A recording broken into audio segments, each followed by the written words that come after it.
బాలీవుడ్ నటుడు సైఫ్ అలీ ఖాన్ పై కత్తితో దాడి చేసిన వ్యక్తి ఎవరనేది ఇప్పుడు సెన్సేషనల్ గా మారింది. దర్యాప్తులో భాగంగా ముంబై క్రైమ్ బ్రాంచ్ పోలీసులు ఆ ఇంటి సీసీటీవీ విజువల్స్ చెక్ చేశారు. సైఫ్ పై గుర్తు తెలియని వ్యక్తి తెల్లవారుజామున 2:30 గంటల సమయంలో కత్తితో దాడి చేశాడు. అంతకుముందు 2 గంటల లోపల ఎవ్వరూ ఆ సొసైటీలోకి వెళ్లలేదని పోలీసులు గుర్తించారు. నటుడు ఉంటున్న సొసైటీలో ఆ దుండగుడు ముందే ఉన్నట్లు పోలీసులు అంచనా వేస్తున్నారు. ఈ దాడిలో సైఫ్ ఇంట్లో పనిచేసే మహిళా సిబ్బందికి కూడా గాయాలయ్యాయి.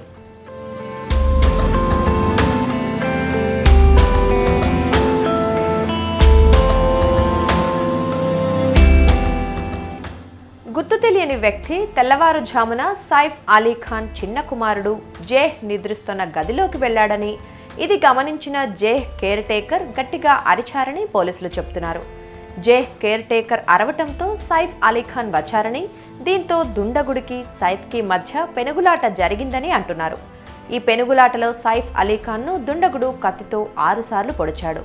4 చోట్ల చిన్నపాటి కత్తి గాయాలే అయినా 2 చోట్ల కత్తి బలంగా దిగింది. అంతేకాదు, వెన్నెముకకు దగ్గరగా కత్తి శరీరంలోకి దిగి విరిగిపోయింది. విరిగిన 2 అంగుళాల కత్తి మొనను లీలావతి ఆసుపత్రి వైద్యులు శస్త్రచికిత్స చేసి తొలగించారు.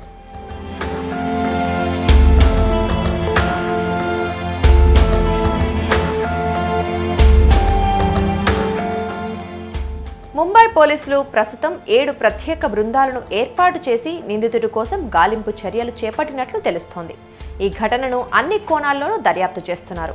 సైఫ్ అలీ ఖాన్ సొసైటీలోని సిబ్బందిలోనే నిందితుడు ఉండొచ్చని బలంగా అనుమానిస్తున్నారు.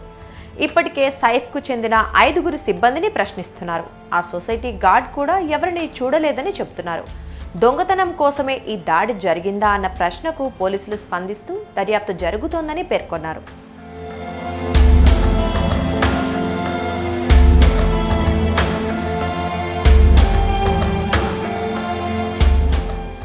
అయితే ఈ దాడిపై సోషల్ మీడియాలో పలువురు అనుమానాలు వ్యక్తం చేస్తున్నారు.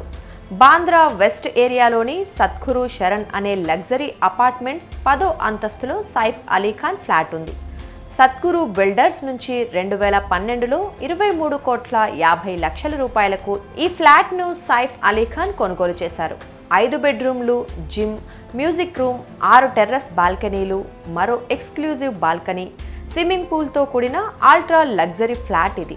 ఈ సద్గురు శరణ్ అపార్ట్మెంట్లో ఉంటున్న వారంతా బడాబాబులే. అలాంటి అపార్ట్మెంట్లోకి సీసీటీవీ కెమెరాలకు చిక్కకుండా దొంగ ఎలా ప్రవేశించాడని పలువురు అనుమానాలు వ్యక్తం చేస్తున్నారు. ఇది ఇంటి దొంగ పనే అయి ఉంటుందని అనుమానిస్తున్నారు. మరోవైపు పోలీసులు సైతం ఇదే కోణంలో విచారణ జరుపుతున్నారు.